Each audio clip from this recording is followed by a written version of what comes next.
Hey, I'm sure you have seen this before. I mean, who wouldn't? You have been using this for your entire life. You can pick up things, eat food, or even cook ingredients. For centuries, ancient civilization have used these types of utensils for many different purposes.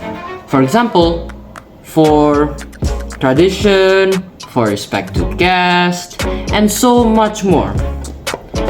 But how is these things even made? And what are they even made out of?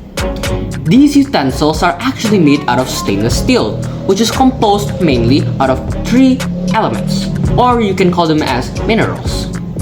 Firstly, the main element is iron, which accounts for 70% of the stainless steel. Next is chromium with 20% and nickel with 10%. Try to imagine a pure iron metal. You can see that there are arranged layers that can slide over each other and take up different positions. So they are malleable and ductile. However, in an alloy, there are more than one element with different sizes. As a result, it is harder to apply force because of the distorted arrangement, making them strong and durable. You might ask again, where do we even get the materials in the first place in order to create this utensil? The answer to that is extraction. Because this thing is made out of iron, so let us discuss that. The extraction of iron starts with a blast furnace about 30 meters high, which is made out of strong steel, which is able to resist high temperatures. Then we add the following materials. First, we add hematite, which is an iron ore, or it's Fe2O3. And then after that, we add coke, which is a form of carbon. And then after that, we will add limestone, which is calcium carbonate, or CaCO3. So, for the first reaction, it starts in zone 1, in which coke or carbon is burned in oxygen under very high temperature and of course pressure, in which carbon reacts with oxygen to form carbon dioxide.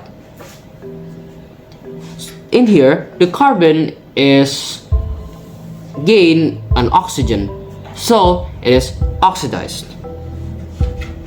Now the main function of this is to provide both heat and in order to produce carbon dioxide.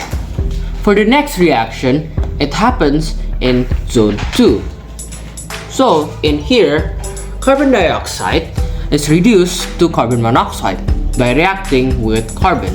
So carbon dioxide reacts with carbon to form carbon monoxide. For the next reaction, this happens in zone 3, where the carbon monoxide will react with the iron 2 oxide or the Fe2O3, in which the carbon monoxide will reduce the iron 2 oxide in order to form pure iron and to form more carbon dioxide.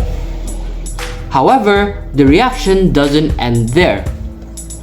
The thing is, hematite or iron ore contain tiny impurities, which we call as sand or silica, or we can call it as silicon 2 dioxide or just silicon dioxide, SiO2. Now, we need to get rid of this impurity because we wouldn't get the actual pure molten iron.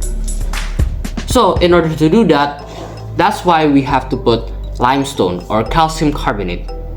So the first thing first, calcium carbonate in zone 3 will undergo thermal decomposition, where calcium carbonate will form calcium oxide, which we can call as lime, and will also form more carbon dioxide. For the next reaction, the calcium oxide or the lime will react with the silicon 2 dioxide or the Si2 or the impurities or the sand, whatever you call it. And after that, will form calcium silicate, CaSO3. Because of the high temperature, yes, it is molten. However, they don't react with the molten iron. Instead, they are less dense and they will float up. They will go above the iron ore. The the iron, the molten iron, where it can also be siphoned off. And even though this is an impurity, you can actually use this for other purposes. For example, for road construction and much more. So I hope this video is beneficial for you. And again, thank you.